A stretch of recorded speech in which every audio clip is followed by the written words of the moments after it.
Hello everyone, welcome back my YouTube channel. My name is Kulfsha और आप सभी देख रहे हैं मेरा official channel DU education club. I hope आप सभी ठीक होंगे और अपनी अपनी स्टडी बहुत अच्छे से कर रहे होंगे। देखिए, आज की जो हमारी वीडियो होने वाली है वो सेमेस्टर फिफ्थ की होने वाली है और सेमेस्टर फिफ्थ में जो आपकी पॉलिटिकल साइंस है हम उसे कवर कर रहे हैं। और देखिए, ये जो पॉलिटिकल साइंस है ये बहुत ज़्यादा इंपॉर्टेंट है क्योंकि हम इस वीडियो में आपकी जो पॉलिटिकल साइंस है उसके सारे ही इंपॉर्टेंट क्वेश्चंस कवर कर रहे हैं। और ये जो आपकी पॉलिटिकल है इसका नाम है अंडरस्टैंडिंग इंटरनेशनल रिलेशंस। हम इस पॉलिटिकल को कवर कर रहे हैं और इस पॉलिटिकल के सारे ही जितने भी इंपॉर्टेंट क्वेश्चंस हैं और आपके एग्जाम में आने वाले क्वेश्चंस हैं हम उन्हें कवर कर रहे हैं। अगर आपने प्रीवियस वीडियोस नहीं देखी हैं तो आप डिस्क्रिप्शन बॉक्स में जाकर लिंक आपको मिल जाएगा, वहाँ से आप उन्हें चेकआउट कर सकते हैं। देखिए, सारी ही वीडियो बहुत ज़्यादा इंपॉर्टेंट है क्योंकि पूरी सीरीज़ चल रही है। इस सीरीज़ में ऑलरेडी मैं आपको पार्ट 1 एंड पार्ट 2 करवा चुकी हूँ और आज हमारा पार्ट 3 होने वाला है। तो अगर आपने सारे ही पार्ट्स नहीं देखे हैं तो आप उन्हें चेकआउट कर लीजिए ताकि आप अपनी स्टडी को अच्छे से कर पाएँ और उन्हें अच्छे से समझ पाएँ। ये बहुत ज़्यादा इंपॉर्टेंट हो जाता है आपको पास आउट होने के लिए और अच्छे नंबर लाने के लिए। अगर आपने ये सारी ही वीडियोज़ देख ली तो फिर आपको बुक्स भी पढ़ने की ज़रूरत नहीं है, आप ऐसे ही पास आउट भी हो जाओगे और अच्छे नंबर भी गेन कर पाओगे। ओके, क्योंकि ये सारे ही जितने भी इंपॉर्टेंट क्वेश्चंस हैं ये पूरे ही चैप्टर्स को कवर करते हैं। जिस हिसाब से आपसे सोल में पूछे जाते हैं उसी हिसाब के ये सारे ही क्वेश्चंस हैं ताकि आपको कोई भी प्रॉब्लम नहीं हो। ये इसी वजह से इस हिसाब से बनाए गए हैं। चलिए फिर हम लोग आगे कंटिन्यू करते हैं, जहाँ तक हमारे कवर हो गए थे उससे आगे अब हम इस वीडियो में कवर करेंगे। ओके, जो हमारा नेक्स्ट इम्पॉर्टेंट क्वेश्चन होने वाला था वो था राज्य की संप्रभुता और विश्व राजनीति की गतिशीलता को आकार देने में अंतर्राष्ट्रीय संगठन क्या भूमिका निभाते हैं। यानी इस क्वेश्चन में हमें राज्य की जो संप्रभुता है और विश्व राजनीति में जो इनकी गतिशीलता है उसको किस तरह से अंतर्राष्ट्रीय संगठन भूमिका निभाते हैं उसमें ये आपको बताना था इस क्वेश्चन में। तो सबसे पहले देखेंगे हम इस क्वेश्चन का परिचय। क्या आप इस क्वेश्चन को परिचय में कैसे लिखेंगे, क्योंकि परिचय भी लिखना बहुत ज़्यादा इंपॉर्टेंट हो जाता है। तो सबसे पहले हम देखेंगे परिचय। परिचय में आप लिख सकते हैं राज्य की संप्रभुत्वता और विश्व राजनीति की गतिशीलता का आपसी संबंध जटिल और बहुआयामी है। यानी इन दोनों में जो आपसी संबंध है वो बहुत ज़्यादा जटिल और बहुआयामी है। अंतर्राष्ट्रीय संगठन जैसे संयुक्त राष्ट्र यानी UN, विश्व व्यापार संगठन यानी WTO, अंतर्राष्ट्रीय मुद्रा कोष यानी IMF और क्षेत्रीय संगठन जैसे यूरोपीय संघ और आसियान इन संबंधों को गहराई से प्रभावित करते हैं। देखिए, ये जो सारी ही संगठन है आपको इनमें से कुछ संगठनों के नाम याद होने चाहिए। चाहो तो आप शॉर्ट फॉर्म याद कर लो, चाहे आप फुल फॉर्म याद कर लो, ये मर्जी आपकी है, बट आपको हो सके तो 5 तो याद होने ही चाहिए। और ऐसे ही बहुत सारे संगठन मैंने आपको प्रीवियस वीडियोस में भी बताए हैं, तो आपको मिनिमम 4-5 तो याद होने चाहिए जो कि मोस्ट इम्पॉर्टेंट है, ताकि आपका आंसर जो हो आप उसमें यूज़ कर पाएँ और आंसर जो है वो अट्रैक्टिव लग पाए। ठीक है, आगे चलेंगे। आगे अब हम देखेंगे यह संगठन वैश्विक शासन का एक ढांचा प्रदान करते हैं और राज्य की संप्रभुत्वता और विश्व राजनीति के बीच संतुलन बनाने में महत्वपूर्ण भूमिका निभाते हैं। यानी देखिए, ये सभी संगठन जो हैं ये सभी राज्य की संप्रभुत्वता और जो राज्य की शक्ति है या ये कहें उसका ढांचा है उसको सही सुव्यवस्थित तरीके से निभाने में और उसको सही तरीके से चलाने में मदद करते हैं। ठीक है, आई होप आपको सारा परिचय समझ में आ गया होगा। चलिए आगे बढ़ेंगे। आगे अब हम देखेंगे अंतर्राष्ट्रीय संगठन की भूमिका। इसके अंतर्गत सबसे पहला पॉइंट आप लिखेंगे वैश्विक शासन का निर्माण। किस तरह से वैश्विक शासन का निर्माण होता है चलिए देख लेते हैं। अंतर्राष्ट्रीय संगठन वैश्विक राजनीति में सहयोग और समन्वय को बढ़ावा देते हैं। वह एक मंच प्रदान करते हैं जहां सदस्य राज्य विभिन्न मुद्दों जैसे शांति और सुरक्षा, आर्थिक विकास, मानवाधिकार और जलवायु परिवर्तन पर चर्चा करते हैं। यानी ये सभी एक ऐसा मंच प्रदान करते हैं जहाँ पर सभी लोग बैठकर शांति के लिए, सुरक्षा के लिए, आर्थिक विकास के लिए, मानवाधिकारों के लिए और जलवायु परिवर्तन के ऊपर चर्चा कर सकते हैं। ठीक है, उदाहरण के रूप में आप लिख सकते हैं संयुक्त राष्ट्र सुरक्षा परिषद अंतर्राष्ट्रीय शांति और सुरक्षा सुनिश्चित करने के लिए निर्णय लेती है, जबकि विश्व व्यापार संगठन वैश्विक व्यापार नियमों को नियंत्रित करती है। यानी अगर हम उदाहरण के रूप में लें तो जो हमारी अंतर्राष्ट्रीय सुरक्षा परिषद है वो सुरक्षा को लेकर नियम और कानून बनाती है और जो हमारी विश्व व्यापार संगठन है वो व्यापार को लेकर नियंत्रण बनाती है और नए नए कानून बनाती है जो कि पूरे ही विश्व को लागू करने होते हैं, जिसकी वजह से शांति, आर्थिक विकास और मानवाधिकार इन सभी को देखकर बनाए जाते हैं। ठीक है, अब हम देखेंगे प्रभाव कि इसका क्या प्रभाव पड़ता है। इन नीतियों के माध्यम से अंतर्राष्ट्रीय कानूनों और मापदंड विकसित होते हैं जो राज्य की नीतियों और आचरण को प्रभावित करते हुए दिखाई देते हैं। ठीक है, चलिए आगे बढ़ेंगे, आगे चलेंगे नेक्स्ट पॉइंट की तरफ। नेक्स्ट है हमारा राज्य की संप्रभुत्वता का सीमांकन किस तरह से होता है। राष्ट्रीय संगठनों की गतिशीलता अक्सर राज्य की संप्रभुत्वता को चुनौती देती है। यह संगठन सदस्य राज्यों को अंतर्राष्ट्रीय संधियों, नियमों और कानूनों का पालन करने के लिए बाध्य करती है। यानी जो अंतर्राष्ट्रीय स्तर पर नियम कानून होते हैं उनको लागू करने के लिए या फिर ये कहें उनका पालन करने के लिए भी ये संगठन एक देश को बाधित करते हैं कि हाँ, आपको ये लागू करना ही होगा अपने ऊपर, क्योंकि ये सब लागू कर रहे हैं। तो इसीलिए भी हम कह सकते हैं ये इम्पॉर्टेंट हो जाते हैं। उदाहरण के रूप में आप लिख सकते हैं WTO।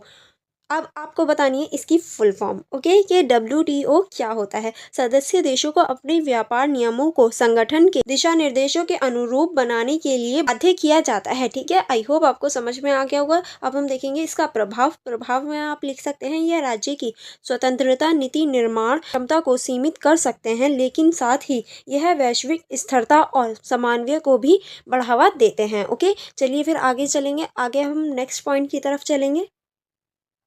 इसके अंतर्गत आप लिख सकते हैं वैश्विक मुद्दों का समाधान। अंतर्राष्ट्रीय संगठनों का उद्देश्य उन समस्याओं का समाधान करना है जो किसी एक राज्य की क्षमता से परे हों, जैसे जलवायु परिवर्तन, महामारी, आतंकवाद और शरणार्थी संकट। यानी ऐसे संकटों का निवारण करना जो सिर्फ एक के बस की नहीं है, सबको मिलकर ही उनका सामना करना होगा। जैसे कि जलवायु परिवर्तन हो गया और महामारी हो गई, जैसे कि अभी कोविड-19 आया था। किसी एक देश ने ही लड़ाई नहीं करी थी कोविड-19 के खिलाफ, बल्कि सभी देशों ने एक साथ मिलकर कोविड-19 को हराने के लिए वैक्सीन बनाई थी। तो महामारी के खिलाफ हो गया, आतंकवाद के खिलाफ हो गया, और जो शरणार्थी होते हैं उनके खिलाफ ऐसे मुद्दे होते हैं जिनके लिए सभी को एकजुट होना आवश्यक होता है। उदाहरण के लिए आप लिख सकते हैं विश्व स्वास्थ्य संगठन ने कोविड-19 महामारी के दौरान विश्व स्वास्थ्य नीतियों और टीकाकरण कार्यक्रमों में समन्वय किया। यानी आप उदाहरण के लिए कोविड-19 की महामारी लिख सकते हैं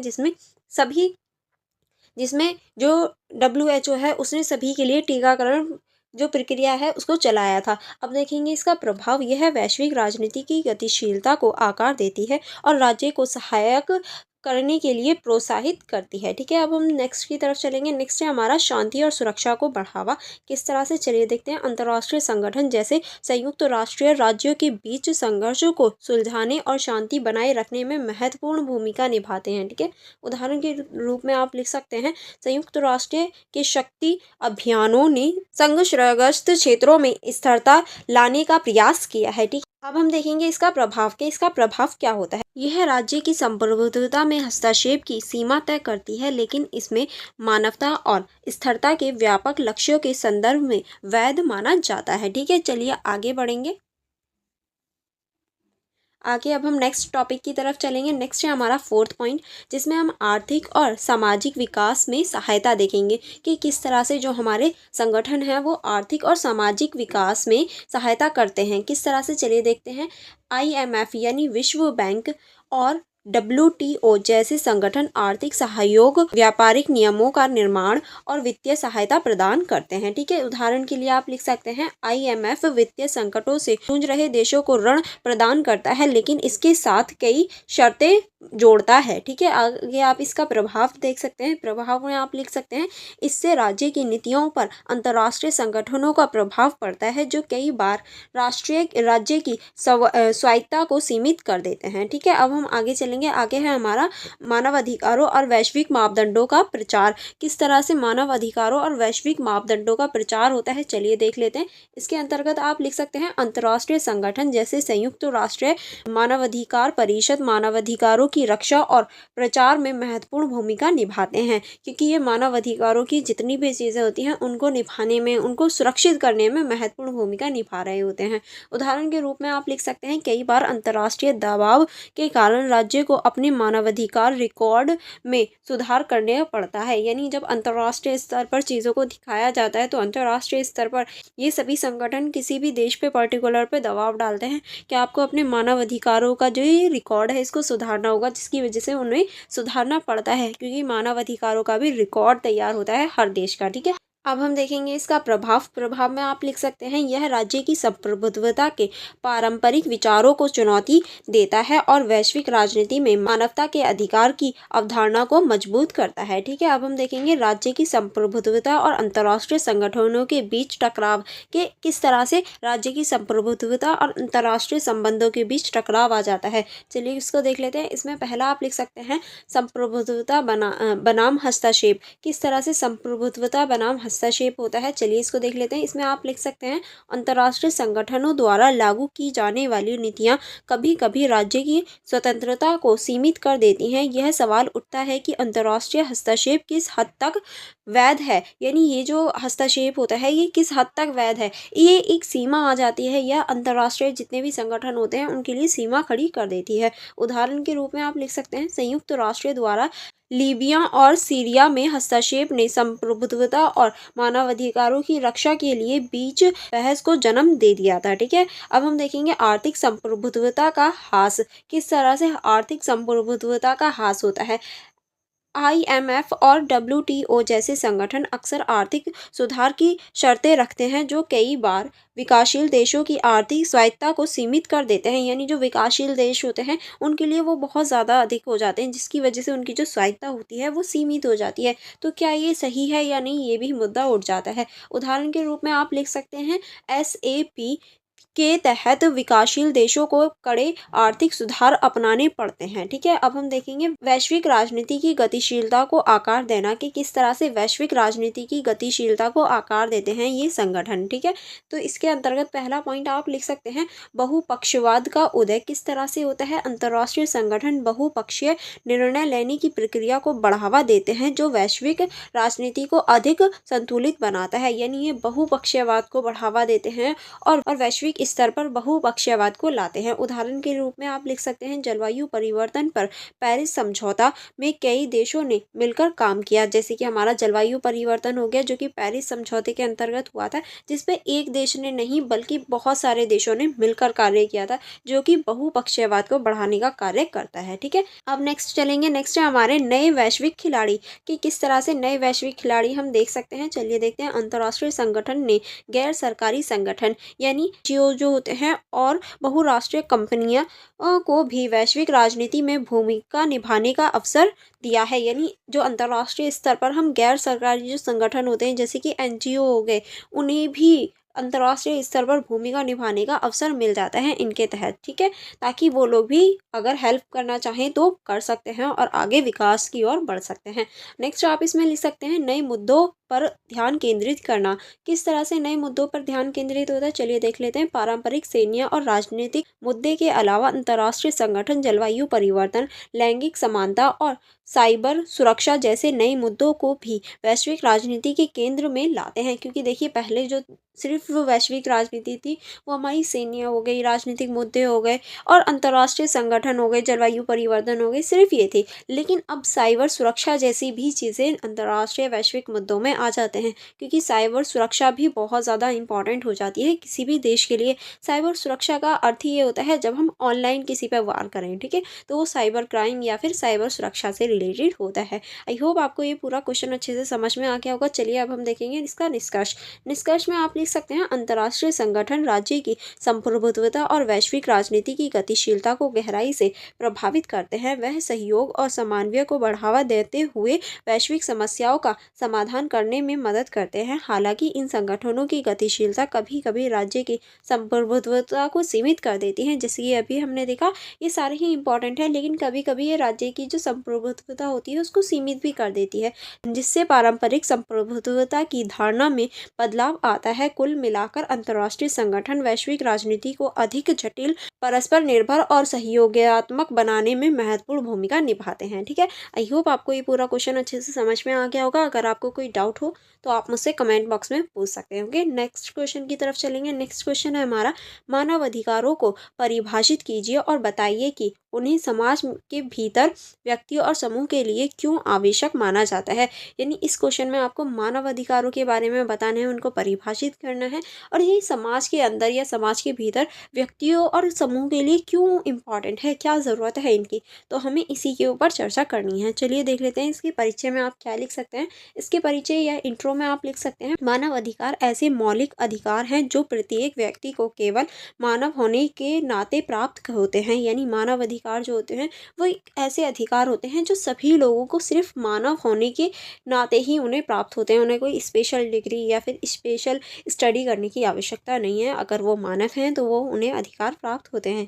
ये अधिकार किसी व्यक्ति की जाति, धर्म, लिंग, भाषा, राष्ट्रीयता या सामाजिक स्थिति से परे होते हैं। यह अधिकार व्यक्तियों और समूहों को गरिमा, स्वतंत्रता, समानता और सुरक्षा सुनिश्चित करते हैं। मानव अधिकार सार्वभौमिक, अविभाज्य और अद्वितीय माने जाते हैं और इन्हें संयुक्त राष्ट्र के सार्वभौमिक मानव अधिकार घोषणा पत्र 1948 में औपचारिक रूप से स्वीकार किया गया है। यानी अगर हम मानव अधिकारों की बात कर रहे हैं तो 1948 में इनको अपना लिया गया था कि मानव अधिकार भी होते हैं जो कि मानवों को सिर्फ मानव होने के आधार पर ही वो अधिकार प्राप्त हो जाते हैं, जिसमें ना तो कोई धर्म, जाति, लिंग, भाषा या राष्ट्रीयता ऐसी कोई भी स्थिति नहीं देखी जाती, वो सभी को प्राप्त होते हैं। ठीक है, आगे चलेंगे। आगे अब हम देखेंगे मानव अधिकारों की परिभाषा।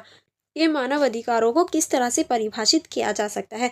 तो संयुक्त राष्ट्र की परिभाषा है मानव अधिकारों को, क्योंकि देखिए मानव अधिकार जो होते हैं वो कोई छोटी चीज़ नहीं है कि आपने परिभाषित कर दिया, मैंने परिभाषित कर दिया, नहीं।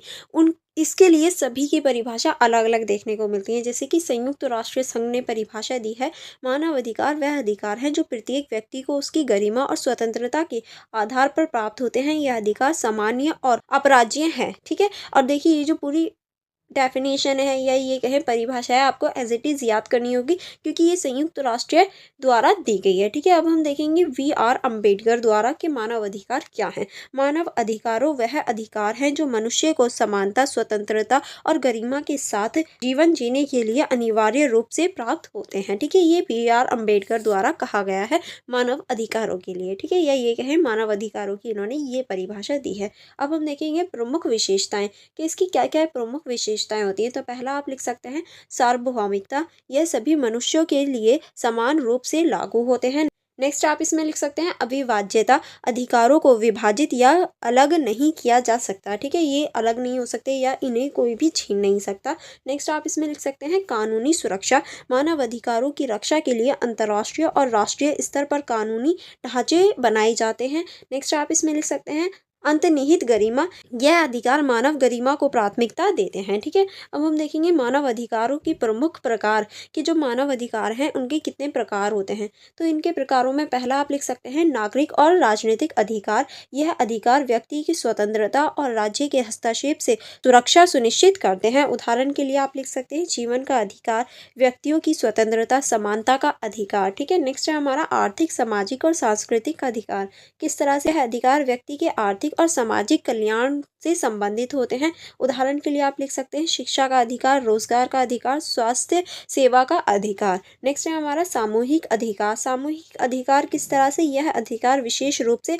समुदायों और समूह के लिए आवश्यक होते हैं। ठीक है, किस तरह से चलिए देख लेते हैं। इसके उदाहरण के रूप में आप लिख सकते हैं स्वदेशी लोगों के अधिकार, विकास का अधिकार। ठीक है, अब हम आगे चलेंगे। आगे अब हम देखेंगे समाज में व्यक्तियों और समूहों के लिए मानव अधिकारों की आवश्यकता, कि समाज और समूहों के लिए मानव अधिकारों की क्या आवश्यकता है, क्यों ज़रूरी है ये। तो पहला आप लिखेंगे मानव गरिमा की रक्षा, किस तरह से मानव गरिमा की ये रक्षा करते हैं, चलिए देख लेते हैं। इसके अंतर्गत आप लिख सकते हैं मानव अधिकार व्यक्तियों को गरिमा और सम्मान के साथ जीवन जीने का अधिकार प्रदान करते हैं। यह अधिकार सुनिश्चित करते हैं कि किसी भी व्यक्ति को जाति, धर्म या लिंग के आधार पर भेदभाव का सामना ना करना पड़े, सभी को समान चीजें उपलब्ध हो पाए। ठीक है, उदाहरण के रूप में आप लिख सकते हैं समानता का अधिकार जातिगत भेदभाव को रोकता है, जो कि समाज में समानता लाता है। ठीक है, नेक्स्ट आप इसमें लिख सकते हैं स्वतंत्रता और समानता की गारंटी देते हैं। ये अधिकार किस तरह से, मानव अधिकार समाज में स्वतंत्रता और समानता सुनिश्चित करते हैं। यह अधिकार सभी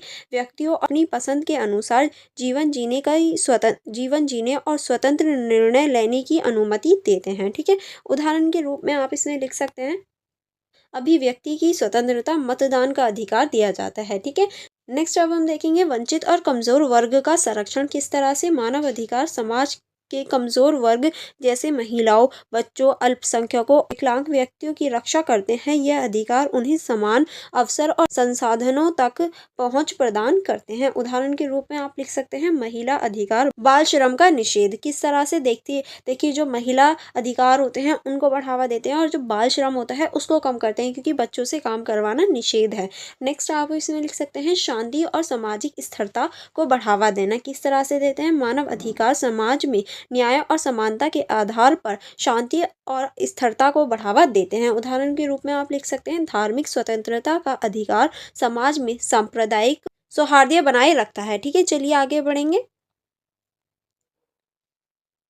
आगे आप फिफ्थ पॉइंट में लिख सकते हैं आर्थिक और सामाजिक विकास को प्रोत्साहन। किस तरह से? मानव अधिकार शिक्षा, स्वास्थ्य और रोजगार तक पहुंच प्रदान करके समाज के समग्र विकास में योगदान देते हैं। उदाहरण के रूप में आप लिख सकते हैं शिक्षा का अधिकार बच्चों को सशक्त बनाता है और उन्हें समाज में योगदान देने योग्य बनाता है। ठीक है, नेक्स्ट अब हम देखेंगे, नेक्स्ट है हमारा दमन और अन्याय के खिलाफ सुरक्षा। किस तरह से करते हैं? मानव अधिकार अन्याय, उत्पीड़न और मानव अधिकार हनन के खिलाफ व्यक्तियों और समूहों को सुरक्षा प्रदान करते हैं। ठीक है, उदाहरण के रूप में देख लेते हैं। उदाहरण के रूप में आप इसमें लिख सकते हैं यातना और गुलामी का निषेध करते हैं। ठीक है, अब हम नेक्स्ट पॉइंट देखेंगे। नेक्स्ट पॉइंट आप लिख सकते हैं वैश्विक नागरिकों का निर्माण। वैश्विक नागरिकता का निर्माण किस तरह से ये वैश्विक नागरिकता का निर्माण करते हैं, चलिए देख लेते हैं। मानव अधिकार व्यक्तियों और समूहों को राष्ट्रीय सीमाओं से परे अधिकारों और जिम्मेदारियों की समझ विकसित करने में मदद करते हैं। ठीक है, उदाहरण के लिए आप लिख सकते हैं जलवायु परिवर्तन से निपटने के लिए सामूहिक प्रयास, यानी जलवायु परिवर्तन जो होता है उससे निपटने के लिए सामूहिक प्रयास किया जाता है, सभी के साथ प्रयास किया जाता है। ठीक है, अब हम आगे चलेंगे।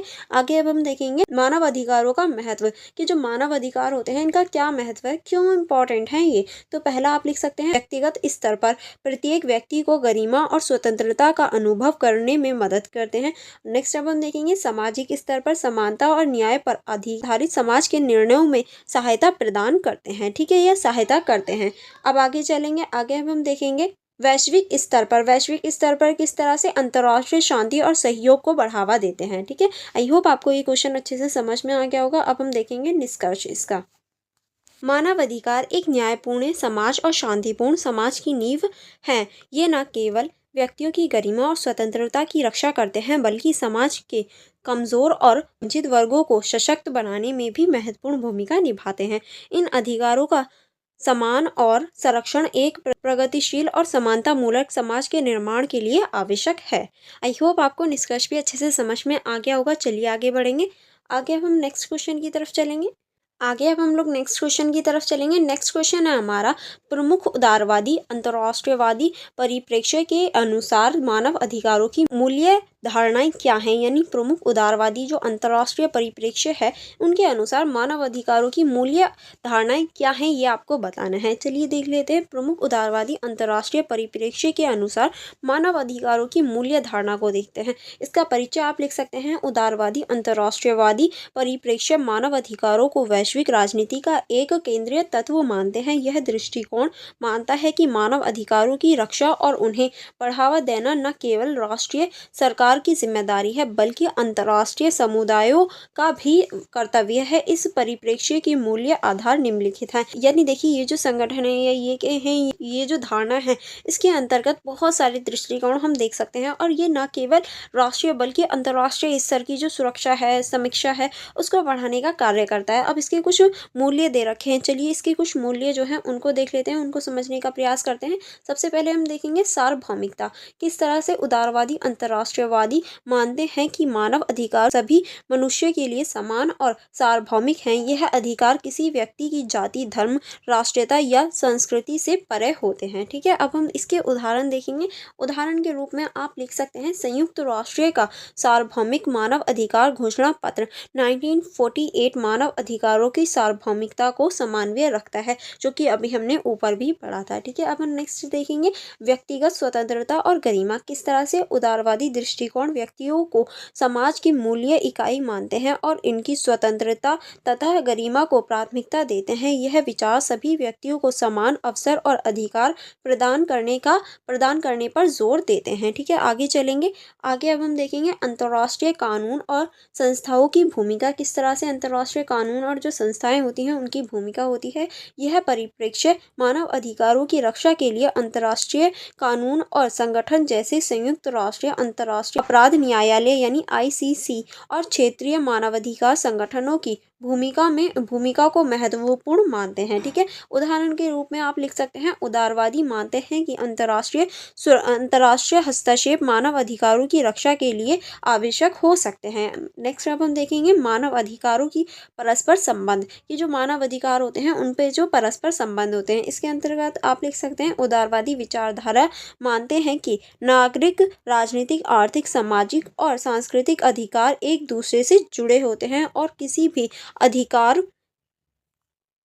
की उपेक्षा समाज की समग्र प्रगति में बाधा डाल सकती है। अगर इनमें से यानी आर्थिक, सामाजिक, राजनीतिक या फिर सांस्कृतिक कोई भी पहलू क्यों ना हो, अगर उसके साथ उपेक्षा की जाए तो वो समाज में बाधा डाल सकती है। ठीक है, नेक्स्ट अब हम देखेंगे नैतिक और मानवीय दायित्व। किस तरह से उदारवादी अंतर्राष्ट्रीयवाद मानव अधिकारों को नैतिक और मानवीय दायित्व के रूप में देखते हैं। यह मानते हैं कि मानवता के प्रति सम्मान और सभी राज्यों और व्यक्तियों की जिम्मेदारी है, यानी मानवता के लिए सभी राज्यों और सभी लोगों की जिम्मेदारी है। ऐसा नहीं है कि सिर्फ एक की जिम्मेदारी हो। उदाहरण के रूप में आप लिख सकते हैं राइट टू प्रोटेक्ट यानी RTP सिद्धांत, जो अत्याचार और नरसंहार रोकने के लिए अंतर्राष्ट्रीय हस्तक्षेप का समर्थन करता है। ठीक है, आगे चलेंगे। आगे आप इसमें लिख सकते हैं लोकतंत्र और मानव अधिकारों का संबंध, कि किस तरह से लोकतंत्र और मानव अधिकारों का संबंध होता है। इसके अंतर्गत आप लिख सकते हैं उदारवादी दृष्टिकोण के अनुसार लोकतंत्र और मानव अधिकार एक दूसरे से पूरक हैं। यह मानते हैं कि लोकतांत्रिक व्यवस्थाएं मानव अधिकारों की रक्षा और उन्हें बढ़ावा देने के लिए अधिक सक्षम है। यानी देखिए, अगर हम लोकतांत्रिक और मानव अधिकारों की बात करें तो ये एक दूसरे से पूरक हैं और लोकतांत्रिक व्यवस्था में मानव अधिकारों की रक्षा करने के लिए, उन्हें बढ़ावा देने के लिए अधिक सक्षम होते हैं। ठीक है, चलिए आगे बढ़ेंगे।